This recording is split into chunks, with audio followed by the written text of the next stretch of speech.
Muito bem, vamos falar um pouquinho agora da arquitetura em si, né? Entrar aqui na parte do código, tá? Esse aqui é o Fênix, né? O PubSpec do Fênix, tá? Observe que nós ainda estávamos restringindo a versão do Flutter até a menor que 3.0, tá? Daí nós estávamos utilizando aqui o provider, fazer o nosso gerenciamento do estado, né? Estávamos utilizando aqui o getIt para encontrar as classes e alguns outros componentes aqui, né? Flutter Bootstrap, continuamos utilizando, o print, continuamos utilizando, tá? O Catcher foi um dos caras que saíram, daí você pode utilizar apenas o Sentry, a gente vai mostrar isso aqui depois. O restante, basicamente, a gente continua utilizando, tá? Deixa eu mostrar então como é que tá aqui o PubSpec do outro. Agora veja, esse é apenas o módulo tributação, tá? Deixa eu abrir aqui o PubSpec dele. Agora nós restringimos aqui, ó, para além da versão 3 até a versão 4 do Flutter. Estamos utilizando o getX, e essa é a maior alteração, né, em termos de arquitetura, tá? Usamos o Drift, a versão mais recente. Aquela grid lá, ó, é essa Pluto Grid, tá? Uma alteração que traz um grande ganho para a aplicação. Continuamos com o Flutter Bootstrap, com o Printing. Essa Buttons Tab Bar é a questão das abas, tá? Também está diferente. E algumas coisinhas a mais aqui que a gente vai comentar, tá? Mas basicamente a maior alteração em termos de componentes, né, de bibliotecas, é o get e a Pluto Grid. Esses dois carinhas aqui, tá bom? Perfeito. Deixa eu dar uma passada nas pastas aqui, né? Comparar com o Fênix aqui, ó. No Fênix nós temos a pasta lib, daí temos a source, tá? E dentro da source a gente vai organizando aqui o nosso código, né? Temos a pasta infra, model, service, view e view model. Estamos trabalhando com o conceito de view model aqui, tá? Já nessa nova arquitetura, nós temos a pasta app. Dentro da pasta app eu tenho uma série de outras pastas, tá? Continuamos com a pasta infra, né? Na pasta infra colocamos lá constantes, os ícones, os imports da infra, a seção, útil e a validação do formulário. Uma coisa que você vai observar é que nós deixamos tudo em inglês, o nome dos arquivos, tá? Aqui, ó, na pasta infra, nós temos uma seção. Aqui você vai ver que é session. Por que isso? Porque está cada vez mais comum que pessoas de fora trabalhem na sua equipe, que você trabalhe com pessoas de fora. Então, é interessante que você deixe uniformizar essa questão do idioma na tua aplicação, tá? Nós prezamos por isso, então, e fizemos essa nova arquitetura toda em inglês, o nome dos arquivos, tá bom? Perfeito. A pasta infra, então, é a mesma ideia que nós tínhamos anteriormente, tá? Daí nós temos aqui uma pasta controller, que aqui ela não existe, né? Nós não temos uma pasta controller aqui, tá? E você vai observar que ela vai existir por conta do getX, tá? Então, cada um dos arquivos agora aí, né, das tabelas, digamos assim, ou das classes que representam as tabelas, vai ter um controller, tá? E você vai descobrir por que já já. Temos uma pasta bindings, tá? Que também existe por conta do getX. A gente vai chegar nela também. Temos uma pasta page. A page ela é equivalente à nossa view aqui, ó, tá? Dentro da view nós colocamos aqui login, menu, page, shared, né? Dentro de page aqui nós vamos ter o login, vamos ter a shared, vamos ter tanto o shared page como o shared widget. Temos a home page, temos esse grid columns que você vai descobrir o que é, né? Nós vamos mostrar. E temos modules. Ó. Dentro de modules é onde nós vamos colocar os módulos da aplicação, tá? E neste caso aqui, são as telas do tributação. Aqui dentro de Page nós tínhamos agora no Fênix, né? Tínhamos aqui Page, ó. Aí dentro de Page, dentro de View nós tínhamos Page, né? E dentro de Page nós tínhamos cada um dos módulos. Aí, por exemplo, dentro de tributação, nós tínhamos as telas, tá?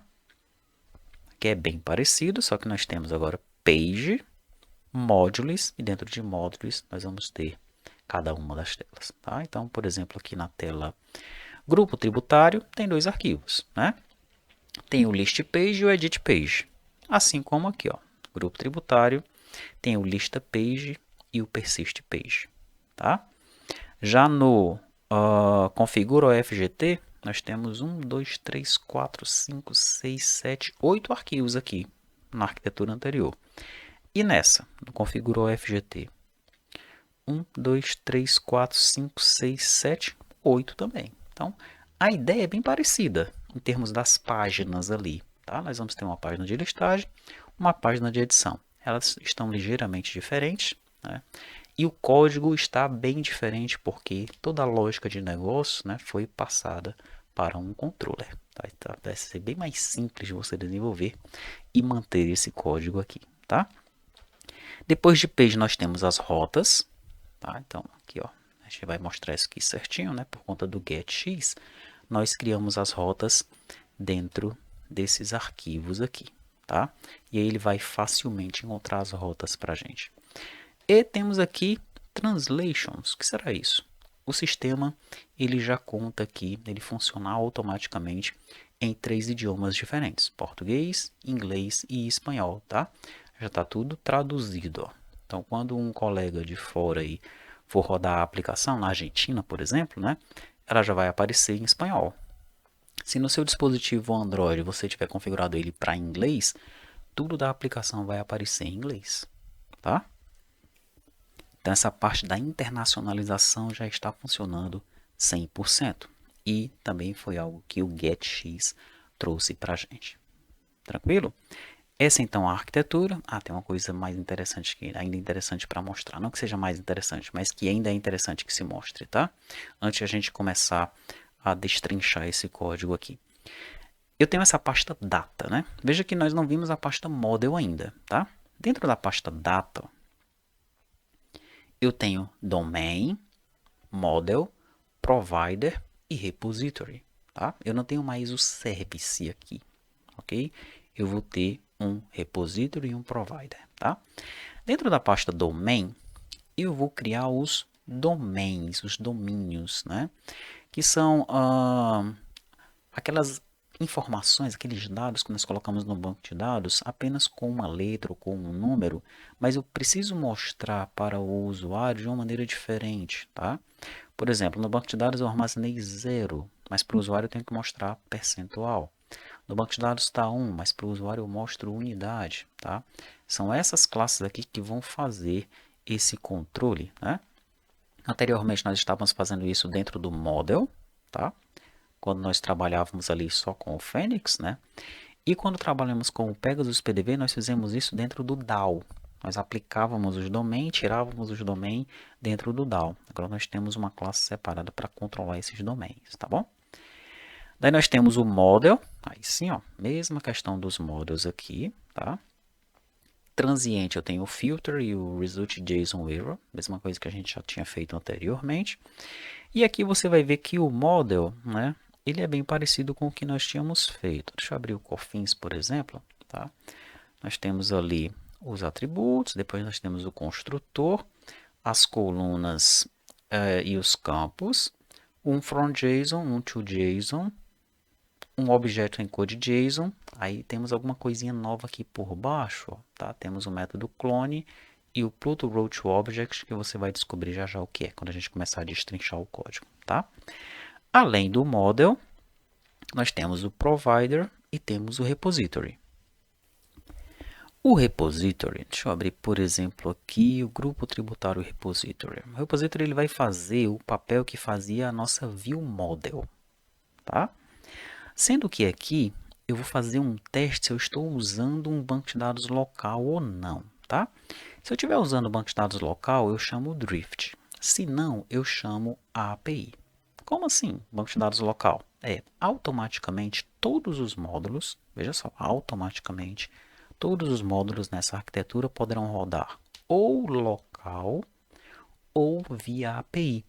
Isso facilita você criar um MVP, tá? Uma aplicação bem rápida para você enviar para o teu cliente ou instalar na máquina dele e ele testar com tudo local. Ou mesmo carregando no navegador. Você sobe a aplicação carregando no navegador e ele vai gravar localmente no navegador, tá? Da forma como nós fizemos aqui, isso já vai funcionar inclusive para o navegador. Tu sobe a aplicação, teu cliente pode testar do jeito que ele desejar e os dados vão ser gravados apenas no navegador. Beleza? Então esse repositório ele faz esse meio de campo, né? Tá, eu quero chamar quem aqui agora? Eu quero chamar a API, né? Ou eu quero chamar o provider do Drift, tá? Então, esse provedor, o cara que vai prover os dados, ele está implementado aqui, ó, dentro de provider, tá? Dentro de provider, então, eu tenho o Drift, e aí dentro de Drift eu tenho o banco de dados, onde eu vou ter as tables e os DAOs, e aqui é o mesmo conceito que nós utilizamos lá no Pegasus PDV, tá? Sendo que dentro dos DAOs nós tivemos que fazer algumas alterações por conta dessa migração para a versão mais recente do Flutter, né? O Drift lá passou por algumas alterações e nós tivemos que alterar esse código aqui. É um trabalho que a gente também está fazendo lá no Pegasus PDV para ele rodar 100% na versão mais recente do Flutter, tá? E dentro de API, nós vamos ter o provider de cada uma das classes, né? Esse aqui, comparando com a versão anterior, seria o service, tá? Então lá nós temos, por exemplo, o Tribute Grupo Tributário Service. Aqui nós temos o Tribute Grupo Tributário API Provider. E é aqui que eu acesso, né, que eu consumo a minha API REST. Tá? Os métodos são idênticos ao que nós fazíamos anteriormente, ou muito parecidos, né, com muito pouca diferença. Tá bom? Legal. Onde é que eu controlo então essa questão de o sistema rodar online ou rodar local? É aqui, ó, dentro de constantes, eu tenho essa variável using local database, tá? Então, se eu abrir aqui constantes, ó, essa classe constantes é bem parecida com a constantes que nós temos lá no Phoenix, na versão anterior, tá? E aí eu tenho aqui, ó, essa variável estática usando o banco de dados local. Tá usando, tá? Então, ele carrega tudo localmente, que é o que está acontecendo aqui agora, ó. Nessa minha versão aqui, ele está gravando todos esses dados no SQLite da minha máquina. Beleza? Se eu rodar para a web, ele vai gravar tudo no local storage do navegador. Tá? Mas eu quero consumir, eu quero que o cliente consuma, meu banco de dados online, no servidor. Aí você coloca um false aqui, ó, e ele vai atrás desse servidor aqui. Beleza? Simples assim, tá? Então, ou ele vai funcionar localmente ou vai funcionar consumindo os dados no servidor online. Legal? Como eu mencionei, isso vai facilitar em muito a questão do MVP, né? Do produto mínimo com valor que você vai entregar para o teu cliente, né? Criar protótipos, né? Rapidamente você vai criar um protótipo e vai poder disponibilizar para o teu cliente realizar testes sem que você precise criar um servidor de aplicações para isso.